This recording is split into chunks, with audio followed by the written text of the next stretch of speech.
Now, I know that on the surface, underneath the surface, and well below the surface, it would seem that 2020 is the craziest year on date and that things are absolutely falling apart by the minute. And while that is probably somewhat true, there are also a lot of incredibly positive things that have been happening as this progresses. You always hear me say, and you hear a lot of people that think like me say, trust the plan. And I know that that doesn't really have a lot of weight, or doesn't really hold a lot of weight. So today I'm going to put a little substance behind that. There's some things going on that I'm sure the media is not focusing on that I want to help point out. And then there was also some COVID-19 relief talk that happened in the Senate today that I think I need to break down a little bit for everybody. Kind of point out some angles that are being played and help you guys understand what I'm seeing that I think a lot of you also out there are probably seeing as well. So we're going to do that now. I'm Jared. This is RedRacer Video, former car vlogger. Now I'm an independent citizen journalist. Thanks to you, the viewers. I could not do this without your support. Thank you, everyone who has donated to one of the 3 links below: Patreon, PayPal, Venmo. You've made this possible. I've made the jump. This is my work, and you guys make it financially possible. I do not trust YouTube or their monetization. I talk about things that they view as sensitive. I view them as truth. So in order to keep that thing rolling, you guys make that possible. Thank you to everyone doing that. Shirts, RedRacerVideo.com. We're getting a little picked through. I've still got a few different colors in men's sizes, and then in women's I have small and mediums in a few colors. All the other stuff's pretty picked through, but the end of this week I will be completely reloaded, new colors, tons of stuff. So to everybody out there emailing me and blowing me up, there's a lot of you. I'm sorry. There's more coming. Hang in there this week, all right? Let's dive into it. I wrote in my notes today, today's title, I don't know if I'm going to title it this, but the key points that I want to make is that America's doing amazing. And the COVID-19 relief stuff today was absolutely embarrassing for our country, for the Democratic Party anyway. And I want to cover some things that I'm sure the media will cover in their little sensitive, we care about you angle. And I'm going to point out why it actually means they don't give two craps about you, and I'm going to illustrate why. So without further ado, one of the first things that I saw as I started watching this, one of the first people that spoke was a Virginia senator, a senator from Virginia. He basically came out and he wanted to use the first few minutes of his time, and I'm sure this is how he wanted to use his time. But his bosses, Soros, Clinton, Obama, whoever it might be, they wanted him to come out and give a speech. So he came out to give a speech in the beginning about how much he loved Kamala Harris and how amazing she is, and how the country, this is the first time we've put a black woman on the docket, and basically made it sound like the country owes it to itself to vote her in, because if we're not, we're racist. So that's kind of what he used his time to pitch. And if that's not what anybody else heard, please let me know in the comments down below. Really quick YouTube stuff. Like before you leave. Make sure you're still subscribed before you leave. Hit the bell next to subscribe. Please leave a comment before you go as well. It helps immensely. Getting back into it here. The whole Kamala thing, guys, I know that a lot of people, a lot of comments, a lot of Instagram messages, real quick, at RedRacer Video on Instagram, a lot of messages on Instagram of people saying, why aren't you talking about Kamala? Man, Kamala, why aren't we doing Kamala? I don't really have a lot to say about Kamala, folks. I really don't. I'm kind of shocked. I'm with the president where he said that she was on the short list of people that he would have actually liked to have seen her pick. She did not do well. She got like 2% or something of votes. She did horribly. She got no votes. She's been really nasty to a lot of people. In a time where we tend to try and sell people on the whole Black Lives Matter movement that we all know doesn't actually in any way positively impact any black people's lives. She, in her time as the California Attorney General, is basically directly responsible for locking up, depending on where you read, anywhere from 15 to 1,900 African Americans on like weed charges. So she doesn't have the pedigree. She hates Joe Biden. Just go listen to the things that she has said about just Joe Biden, let alone the things she said about Jussie Smollett being lynched. Do you guys remember the Jussie Smollett case? What happened with that? She said it was a modern day lynching. Yeah, she said that. She was the dummy that said that. But again, I look no further than the things that she herself has said about Joe Biden, okay? And I know everybody out there is going to say, Joe Biden's not even going to be the guy. I believe that he's not. And I don't even think Kamala is going to be on there. Maybe she'll be on the ticket, but I don't think she's going to be the candidate. But even though she doesn't really actually think Joe Biden's going to be there because his brain is about as functional as a bowl full of oatmeal and as useful, she going and signing on to his ticket says a lot about who she is, in my opinion. You can't say things about a man like that and then go, you know what? I support this man as president. I'm with him. It's pretty indicative and it's pretty consistent with what we've seen from Democrats over the past. And I've only been paying attention to politics like the last 3-4 years, but it falls in line. So that's all I have to really say about Kamala. The fact that she's in this now at all, it was bad enough with Biden. Now that she's with him, the Democratic Party was already laughing stock of this country, in my opinion, and it just got worse. So moving on to things that deserve attention. Back to what the Virginia senator was saying, and we don't have a lot of stuff that he covered, but there's some things that he pitched that I really want to point out what the actual angles were, right? He continued to say that the false flag flu is tearing this country apart, right? We hear this from almost everybody that gets in front of a camera. Our country is in dire straits. This country is struggling. Someone dies every so many seconds. All these things, right? We need masks. We need testing. We always need these things. They keep pitching it that we don't have things that we do have. Remember, we needed ventilators. Nobody, not one person went without one. Not one. We have tens of thousands on reserve, and now we're sending them to other countries for free 90 free, I think. Or maybe we're trading aid or whatever. But we needed that, right? And then we needed hospital space. The hospitals are empty. I know that there's some people that have been able to make a couple of them look busy because they brought people in that tested positive that didn't even have a symptom, but they made them sit in a hospital bed and make those nurses get overworked. But the majority of those nurses are making TikTok videos of them dancing like hoes.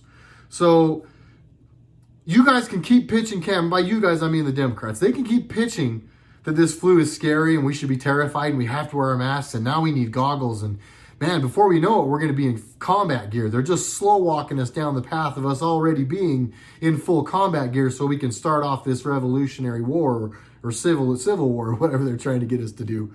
But we're not buying it, okay? So he used his time to pitch us on the fact that the virus is tearing the country apart, and we all know why, right? He continued to say they need more money for relief. They need more money from relief from the commie cold, and they failed to point out that it's because of his policies and Kamala's policies and Joe Biden's policies that their states are in such bad shape. I know I said this in yesterday's video, but I'm going to say it again. Just like Donald Trump says stuff every single day that's repetitive, we have to keep repeating ourselves because the media doesn't stop lying to you every day. And sadly enough, a lot of people in my comments, and again, at RedRacer video on Instagram, still come at me with, man, I heard this on this TV today. And then I go look at what it was, and somehow they ended up going back and listening and believing the people that have been lying to them for 4 years again. I say all that again to say this. I'm reiterating some of these things again for a purpose. America's showing us we need to keep repeating ourselves. The failing states, the Democratic states that need this money, and I'm going to get into the dollars here for a second, they are failing because of them. They're not failing because of COVID-19. They're not failing because some people have been home locked down. They're just not. They're failing because their policies have destroyed those states. Every state in our nation, I think almost every, like just about every single state in our country had the best economic year they have ever had last year and have had some of the best economic years they have ever had under Donald Trump. How are all of these states broke? Oh, that's right. They're not all broke. It's the Democratic states that are broke. And why? Because of their socialistic policies, because they're because they're socialist policies, because they just keep funneling money, laundering money, making themselves rich, getting funding to build homes for people, building little sheds with an air conditioning window. And this happened in Kamala's district, mind you. They get, I don't even remember how much money it was, so I don't want to guess here, but I'm sure it was millions or billions of dollars to build homes for people that don't have homes, and they build them a shed with a swamp cooler in the side for $17 worth of plywood that the state probably gave them $10,000 or $12,000 for. These things happen. They happen all the time. This guy sat on camera and pointed out that unemployment was high, telling us it's at 10% higher than it's been in a really long time, blah, blah, blah, blah. You're forcing people to stay home. You're forcing businesses to stay closed. You're making companies stay closed. You let liquor stores stay open. You let Lowe's and Home Depot stay open. Walmart gets to be open. But all these other businesses are forced to close their doors. People are forced to lock down. There are states making people stay in their homes. How do you have a job in those circumstances? But somehow COVID made that happen. And COVID is the reason your state is broke. And because these employees aren't going to get money and they're hurting because of things you're doing to lock them down, somehow that is because Donald Trump isn't just giving away an extra $1 trillion to the Democratic states for relief. We're not this stupid. We're just not this stupid. But he went on to say this over and over. And they do it in lawyer speak, right? So you believe it. It's a little more of a, it's somewhat compelling. If I didn't know any better, I might believe some of it. But I do know better, and so instead I just sit and listen to him lie, and it makes my blood boil and smoke come out of my ears.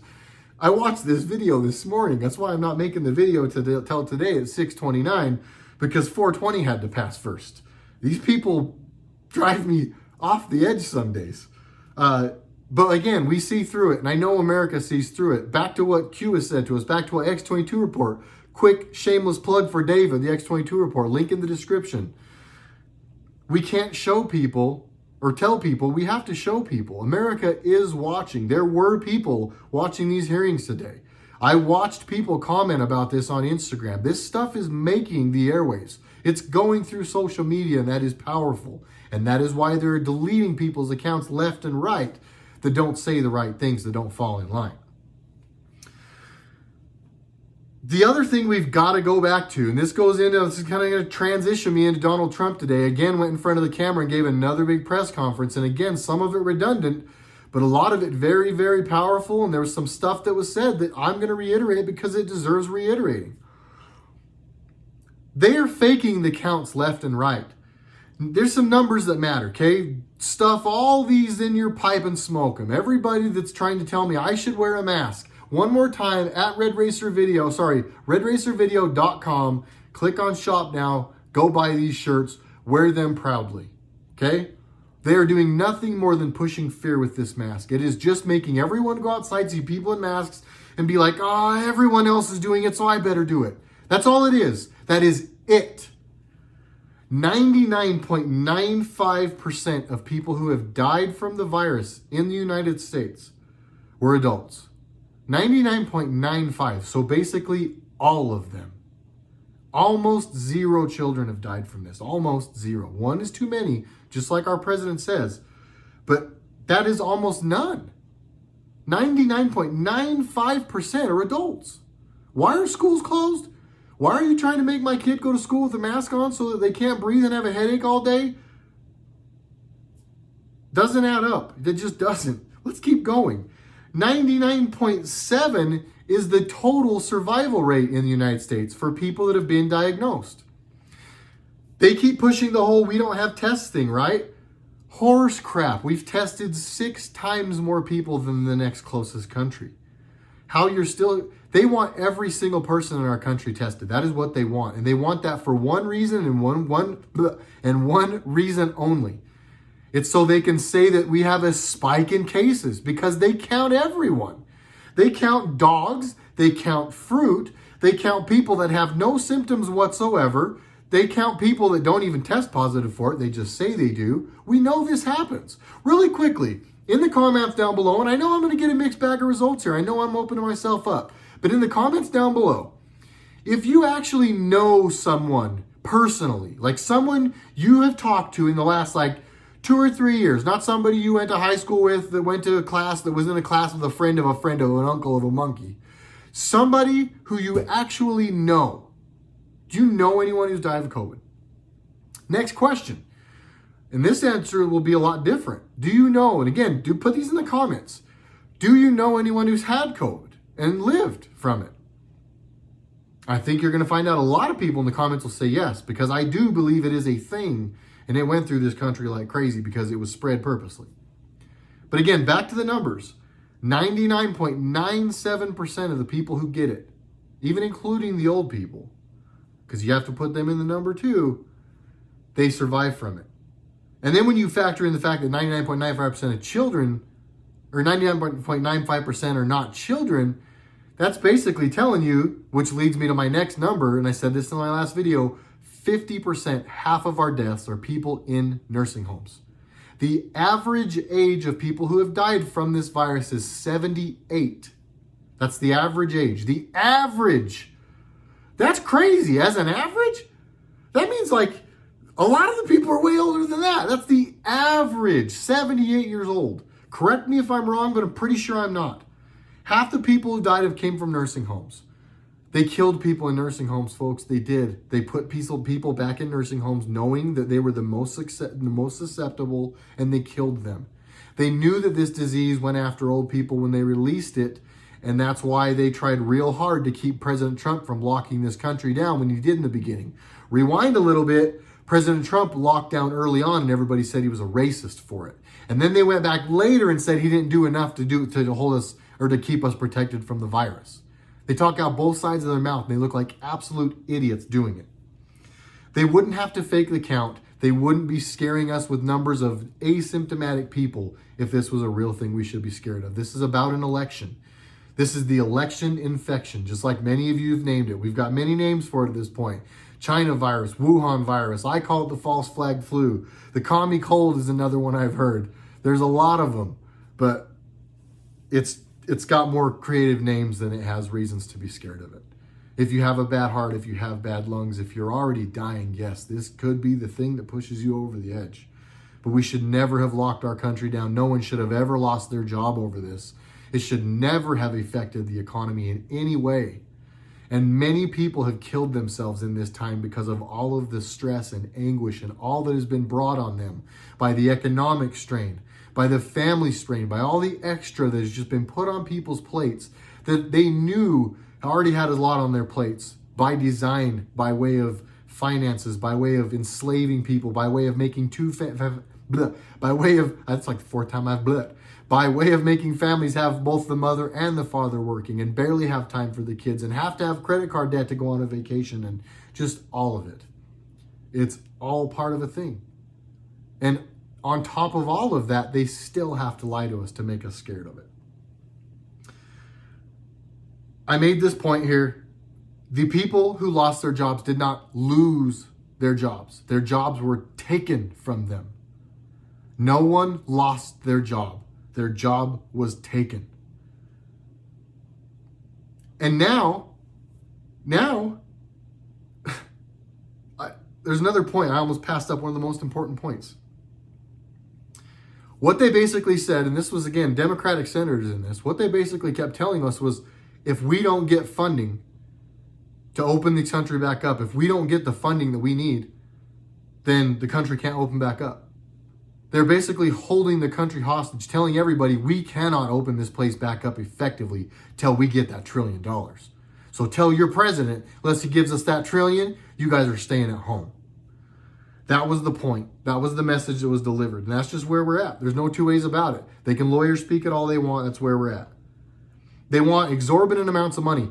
Really quickly also, McConnell, I think was the name, the Republican guy, right?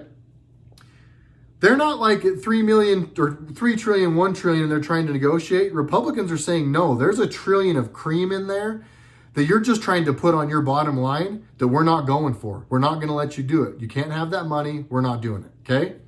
Because of that, they're trying to basically start from the trillion they're at and get them to 2 and start from 2 to 1 and get it down to 1.5.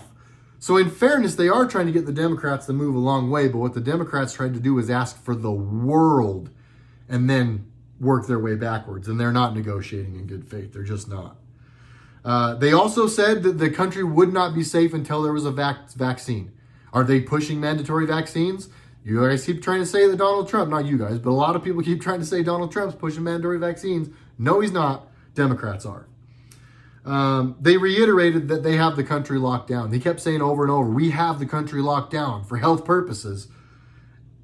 What did it sound like? What did they sound like to you? Would they sound like dictators to you? I heard a lot of dictators speak. Our country is doing better. And this is where I'm going to finish this off on a positive note. Like, see, I hit 20 minutes. I want to be fast. Let's wrap this up. I've only got like 2 more minutes. Hang in there. Our country is doing as good or better than any nation on this planet, both economically and as it pertains to health. But the media is never going to tell you that. They just keep telling you that we're having spikes. We don't have spikes. We're just testing tons of people and identifying lots more people that have had it or have it. A lot of them are asymptomatic. A lot of the tests they're faking. I know I'm reiterating, but this is just bullcrap. There's so many good things happening. Our stock markets are almost breaking records again. A lot of people are back to work. They're having to wear a mask. They're having to jump through hoops, but people want to go back to work. The country's job growth is surprisingly big. Yeah, GDP looked really bad last month, but what was it going to look like? What was it going to look like when they forced us to shut the country down for 3 months? They told us 15 days to flatten the curve. It's been 4 months. Flatten the curve. It's been 4 months. The one other thing I want to point out about the whole number thing before we go, we have the largest percentage of at-risk citizens in the United States. We have, per capita, the most old people. We have a lot of people in nursing homes. A lot. In relatively speaking. Having said that, we have the highest number of at-risk people, and we are still, as a country, doing better economically and in health, as it pertains to health, than any nation on the planet. Yet somehow, we should all be terrified, wear our masks, hate Donald Trump, and give them trillions of dollars to beg them to open our country back up. That is what they want. The virus is the media. The virus is the Democrats, or the virus and the Democrat, the virus, the Democrats, and the Rhino Republicans who are in on this to keep the country shut down. They are the problem. They are the silent enemy. When our president says the silent enemy, he's not talking about the virus, guys and gals. If he says the silent enemy, it's something. If he talks about COVID-19, that's something. When he talks about the China virus, that's something. Remember the names. He gives everything a name, and they're all separate. And he knows what's happening. We know what's going on. We know their playbook, and pain is already here. Very good things are happening for our country, and that is why the media is trying so hard to convince everyone that the country is doing so poorly, because it's just not. They're doing poorly. The scumbags, the evil, treasonous people who have been selling our country away and getting rich doing it, it's going really poorly for them. So that's what they're projecting through the media. Our reality is actually much better from that. Our payroll tax cut was a 7.5% raise for all of us. For someone like me who is now technically self-employed, at the end of the year, if President Trump wins and he gives us a permanent payroll tax holiday, that's 15% for me. And it's you guys getting 7.5% if you're employees and pay taxes, 7.5% permanently. That's a big bump. For everybody that's looking for their $1,200 check, start doing some math. A 7.5% raise on every check, or 7.5% of your gross back down to the bottom line, is a nice amount of money on every check. That's a good amount of money. They are just trying to force us to rely on the government, and it is not going to work. Donald Trump is defeating it. Our president is defeating it. His administration is defeating it. He's got a lot of very strong people around him. It is not just him. I am proud to say that I support them and what they are doing. I want to reiterate one more thing really quickly. We test 6 times more people than anybody else. Every state in our nation last year had the greatest economic year they have ever had, and somehow they're all broken out of money. But it's only the Democratic states that are broken out of money. Why is it only the Democratic states that are broken and out of money? Because they are run by Democrats. Trump 2020, baby. RedRacerVideo.com if you want to help support the channel and buy these shirts. If you saw value in this video and you just want to supply monetary relief in case YouTube demonetizes me and tries to end my life, Patreon, PayPal, Venmo, links in the description down below. Thank you everybody who supports the channel. Follow us on Instagram at RedRacerVideo. Go check out the bakery, BAQERY.com, thebakery.com for all your news. I'll see you guys in the next one. Thank you so much.